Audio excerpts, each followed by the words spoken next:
बहुत सुंदर समय है। स्वामी जी महाराज के जन्म दिवस का ये पावन महीना चल रहा है।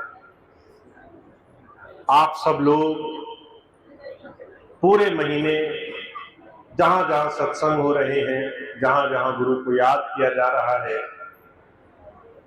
वहां अपना बहुमूल्य समय देकर के सत्संग के इस पावन अवसर का लाभ उठा रहे हैं। इस पूरे महीने को गुरु की याद, गुरु की शिक्षाओं को एक संत महापुरुष जो हमें संसार में समझाने के लिए आता है, उस बात को आत्मसात करने के लिए बहुत प्रेम भाव से अपना समय दे रहे हैं। ये घड़ी, ये क्षण आप सबको बहुत बहुत मुबारक हो।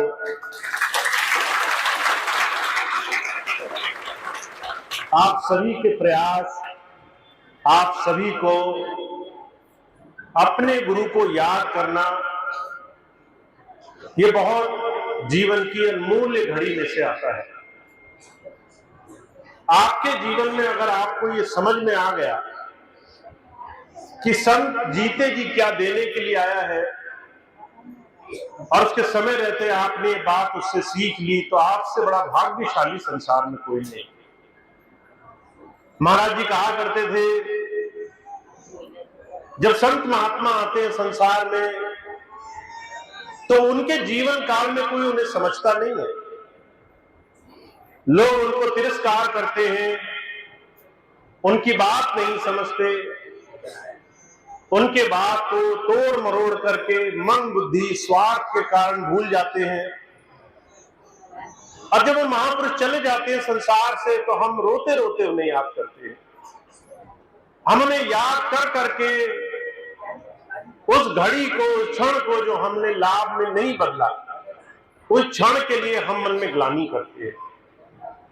तो हमारे जीवन में ऐसा ना हो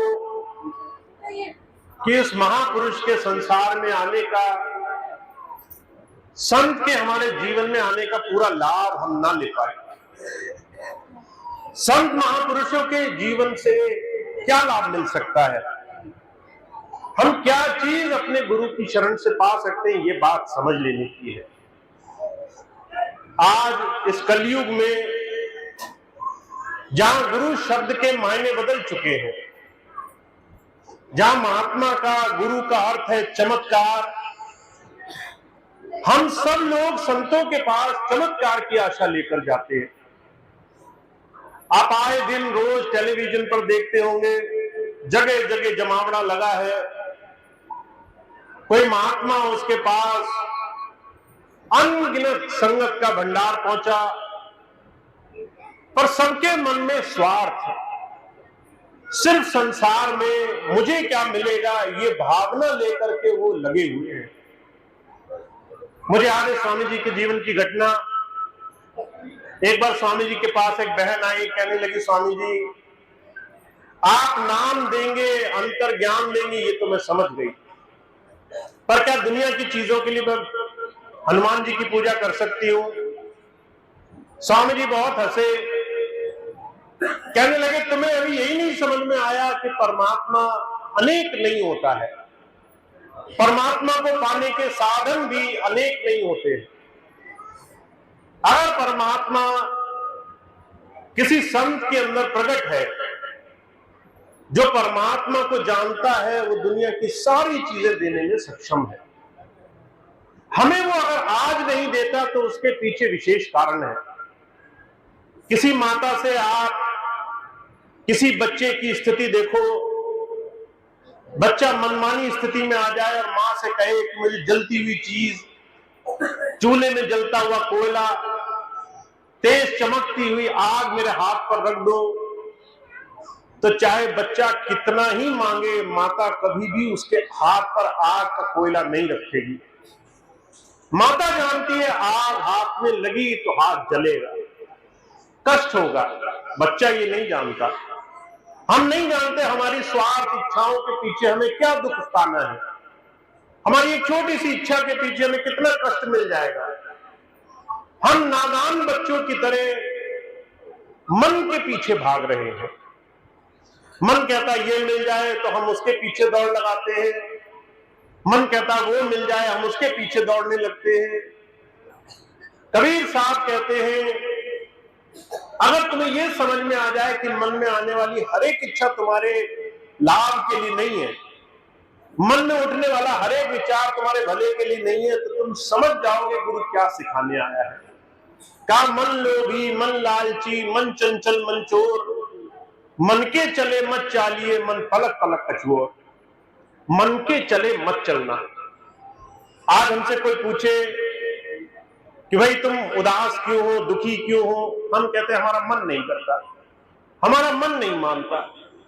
हम मन के इतने गुलाम हो चुके हैं।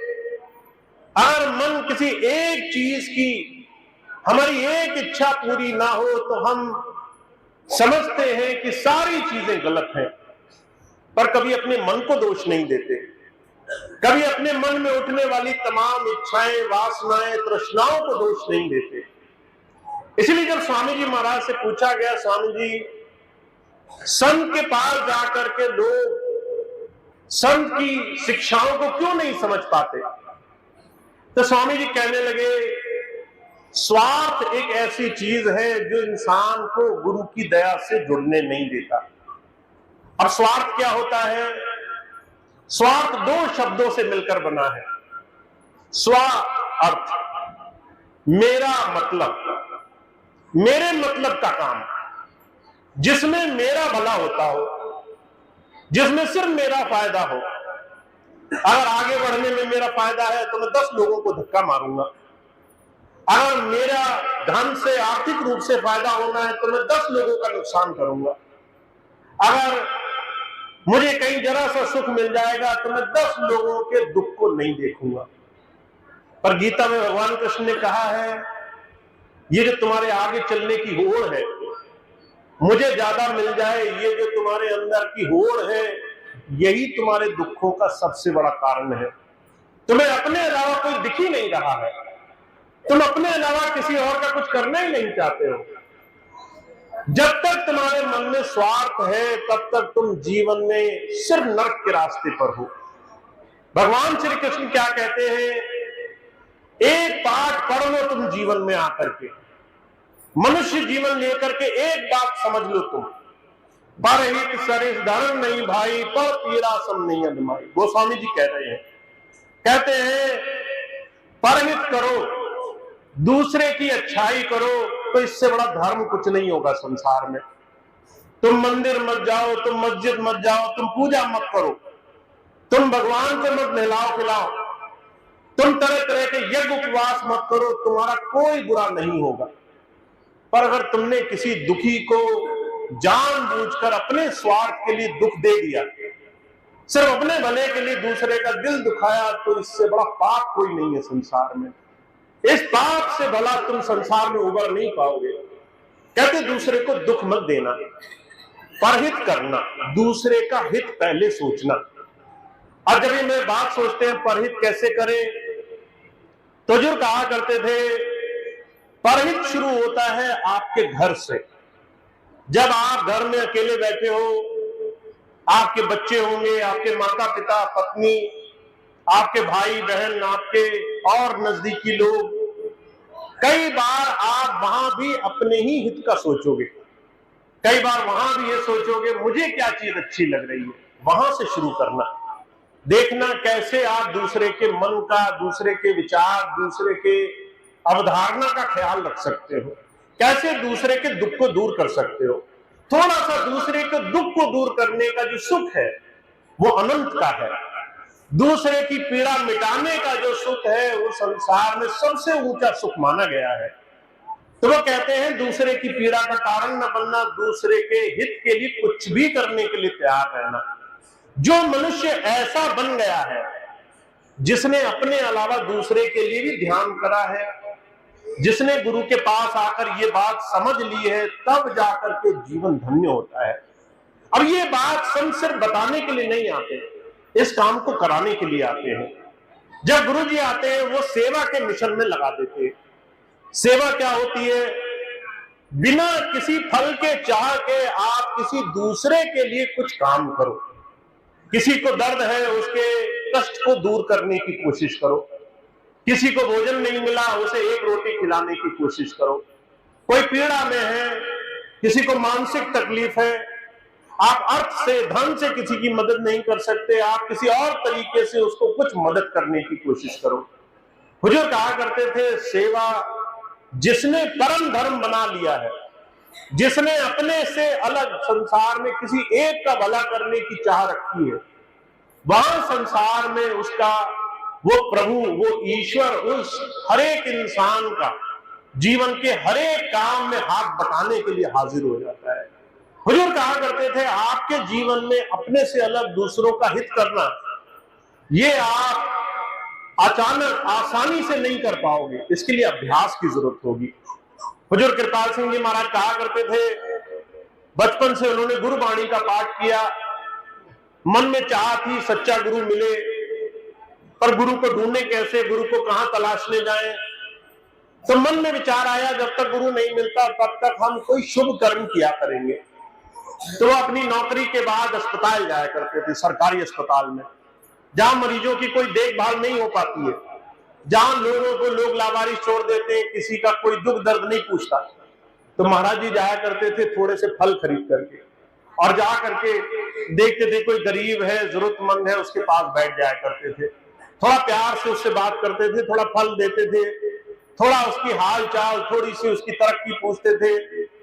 महाराज जी कहा करते थे, छोटा सा प्रयास मेरा कि मैंने किसी के जीवन में कुछ अच्छा करने की भावना करी, ये मेरा एक छोटा सा शुभ कर्म इकट्ठा होते होते मेरे जीवन में ऐसा बन गया कि मुझे एक संत की शरण में जाने का सौभाग्य प्राप्त हुआ। इससे किसी पूर्ण गुरु की शरण में बैठने का अवसर मिल गया मुझे, मेरे जीवन में ही कुछ अच्छे काम करने से। तो जो कहा करते थे, जो लोग संसार में अपने जीवन को, इस मनुष्य जीवन को सार्थक करना चाहते हैं, जिन्हें किसी संत की शरण मिल गई, गुरु की शरण मिल गई, समझ में आ गया परमात्मा क्या है, ईश्वर क्या है, भक्ति कैसे होती है, उन्हें ईश्वर की भक्ति अपने कर्म में लानी पड़ती है, अपने अभ्यास, अपने आचरण में लानी पड़ती है। आज आप देखेंगे चारों तरफ, हमारे स्वामी जी महाराज कहा करते थे, कलयुग ऐसा युग है जहां धर्म में 420 नहीं 840 बना पड़ा है। सारे लोग संसार में महात्मा मिलेंगे आपको, आप बाहर जाओगे, हर एक के पास ज्ञान देने को है। आप किसी से पूछोगे कि भाई मुझे बड़ा कष्ट हो गया, लोग जो है ज्ञान देने चले आएंगे। स्वामी जी एक बड़ी अच्छी घटना सुनाया करते थे। एक बार एक भाई अपनी पत्नी के साथ रोज घर में रहते, तो पत्नी की आदत पड़ गई रोज रोज पति को टोका करे, तरह तरह की बात करे, जब भी कुछ कहे तो थोड़ा थोड़ा उपदेश दे। एक दिन पति आए, घर में थे, तो देखा उन दिनों तार चला करते थे, अगर किसी को बड़ी जरूरी सूचना भेजनी होती थी तो तार के माध्यम से भेजी जाती थी। अब तार आया, घर में पहुंचा, जब पहुंचा तो पति ने तार खोला और जो है उसमें एक बड़ी दुखद सूचना लिखी हुई थी कि जो है आपके पिताजी मर गए। अब ये बात जैसे ही पति ने पढ़ी, पत्नी ने ये बात दूर से सुनी, तो वो उपदेश देने लगी, कहने लगी दिल छोटा मत करो, आत्मा तो अजर अमर है, शरीर जन्म लेता है मर जाता है, कोई भी इंसान जो जन्मा है उसे जाना ही है, दुख की कोई बात नहीं है, जिसने संसार में जन्म लिया उसका जाना तय है, तुम विलाप न करना, पिताजी चले गए कोई बात नहीं, तुम्हें कोई संसार में इस बात का कष्ट नहीं होगा। इतनी देर में पति ने पूरा तार पढ़ा, कहने लगा पिताजी मेरे नहीं तेरे खत्म हो गए। जब ये बात हुई तो वो दहाड़ मार मार करके रोने लगी। अब जब ये बात सुनी, पति ने वही बात दोहराई जो पत्नी पहले बोलती थी कि भाग्यवान दुखी क्यों होती हो, पिताजी गए हैं पर वो परमात्मा के पास गए हैं, आत्मा अजर अमर है, शरीर मरता नहीं। ये बात सुनी तो पत्नी दहाड़ करके उसको चुप कराते हुए बोली, उपदेश तब तक अच्छे लग रहे थे जब तक तुम्हारे लिए थे, मेरे लिए है तो ये उपदेश अच्छे नहीं लग रहे।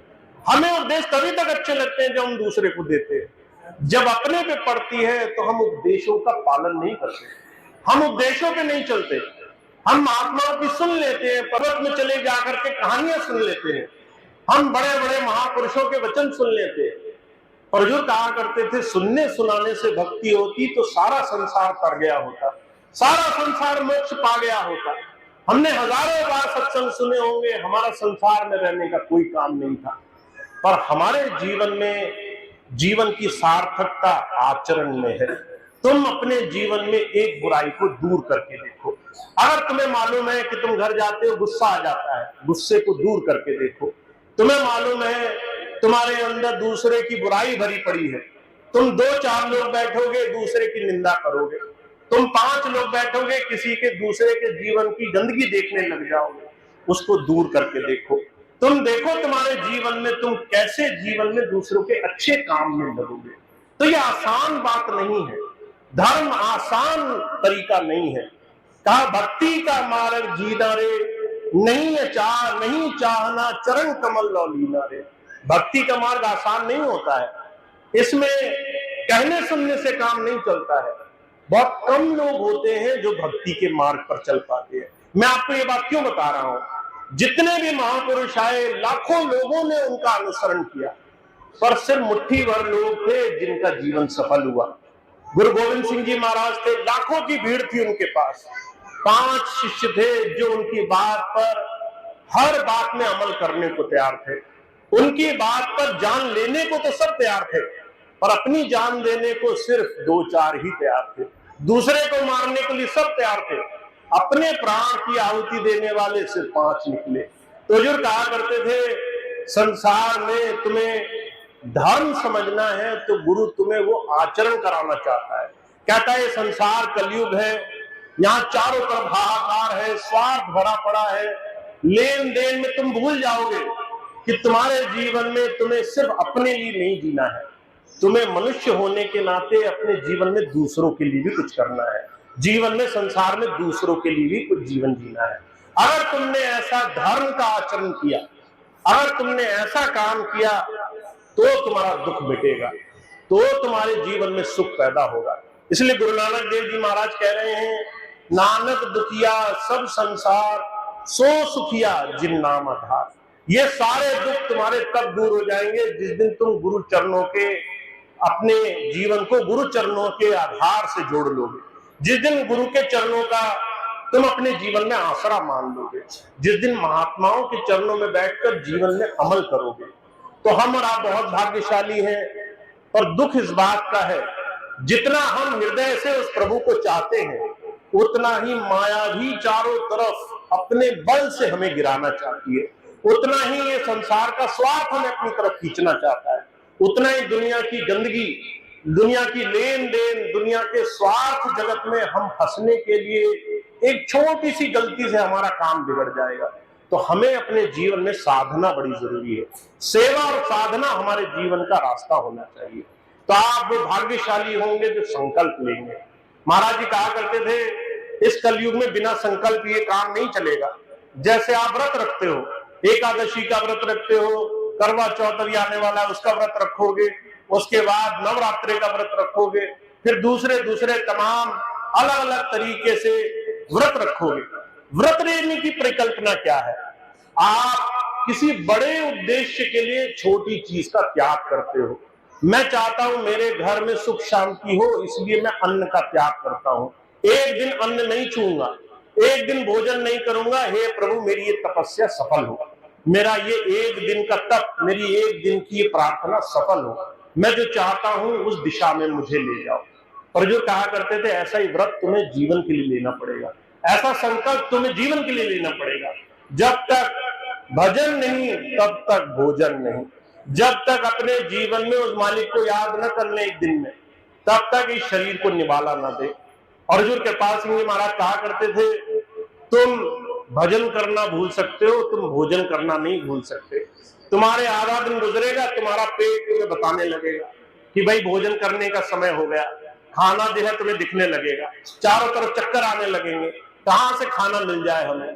महाराज जी कहा करते थे भोजन नहीं भूलोगे, भजन भूल जाओगे, इसलिए भजन को भोजन से पहले रखना।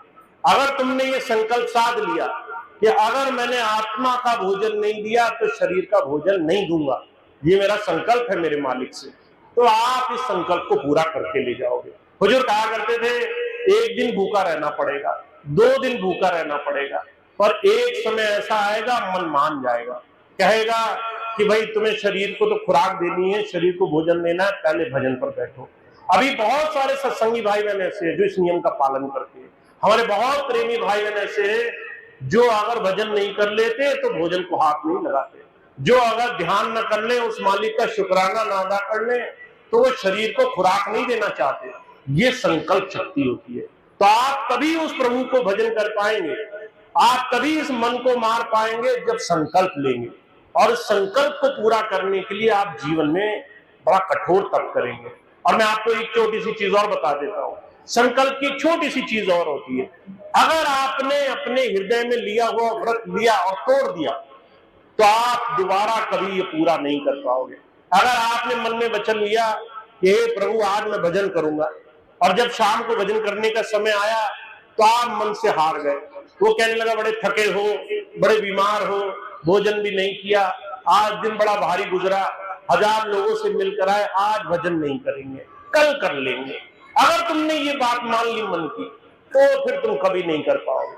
फिर तुम्हारा मन कहेगा तुम ऐसे व्यक्ति हो जो अपनी बात ही पूरी नहीं कर सकता है। जो आदमी अपना वचन पूरा नहीं कर सकता है, उस आदमी का क्या भरोसा किया जाए। तो आप कभी अपने आप को दिया हुआ वचन मत तोड़ना। अगर आपने वचन दे दिया कि आज मैं करूंगा, तो चाहे जमीन आसमान एक हो जाए, चाहे पूरब पश्चिम एक हो जाए, चाहे दुनिया इधर से उधर हो जाए, पर आप अपना वचन मत तोड़ना। अगर आपने ऐसा संकल्प कर लिया तो आपके ऊपर वो प्रभु भी मेहरबान होगा।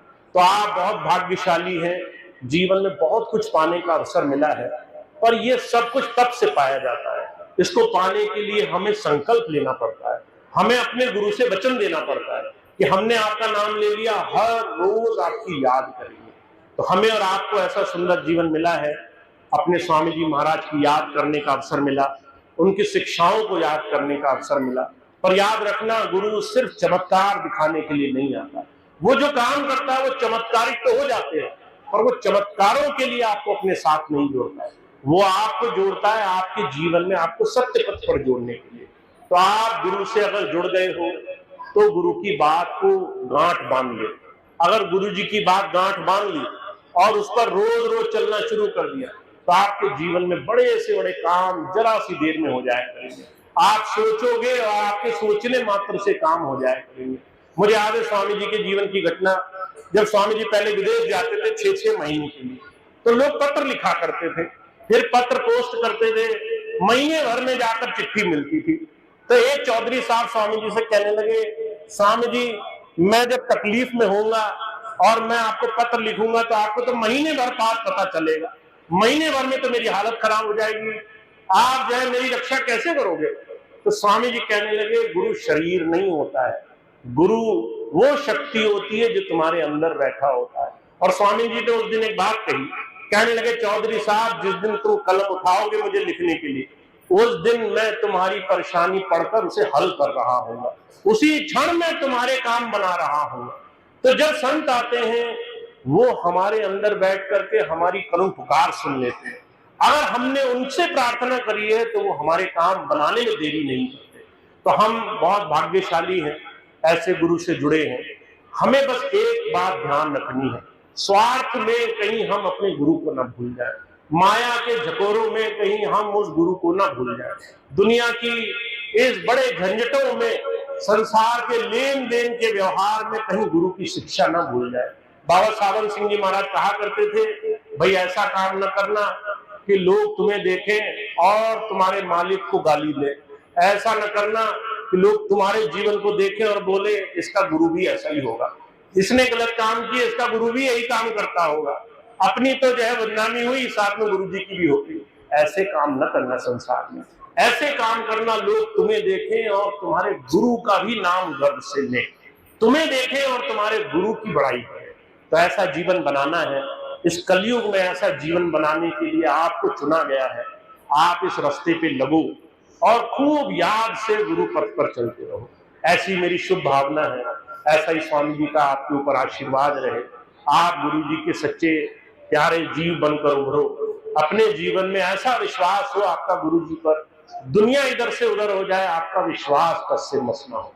तो इतनी बात कह के मैं अपनी बात समाप्त करूंगा। आप सभी, खास तौर से अलीगंज के आज के सत्संग के लिए सभी प्रेमी भाई बहनों का बहुत बहुत आभार है, बहुत बहुत धन्यवाद है। इतना सुंदर समागम, इतना प्रेम से आप सभी भाई बहनों ने आज के इस कार्यक्रम को सफल बनाया। अब आगे का कार्यक्रम चलेगा। मेरा विशेष अनुरोध है, बहुत समय बाद ये सत्संग आज का यहाँ लगा है। इस सत्संग को सफल तभी माना जाएगा जब लंगर प्रसाद भी बड़ी शांतिपूर्ण ढंग से हो जाएगा। तो आप जो भाई बहन सेवा में सहयोग करना चाहते हैं, लंगर प्रसाद के लिए सहयोग करेंगे, सभी भाई बहनों को प्यार से बिठा के आराम से लंगर छकाएंगे और उसके बाद आज का कार्यक्रम सफल होगा।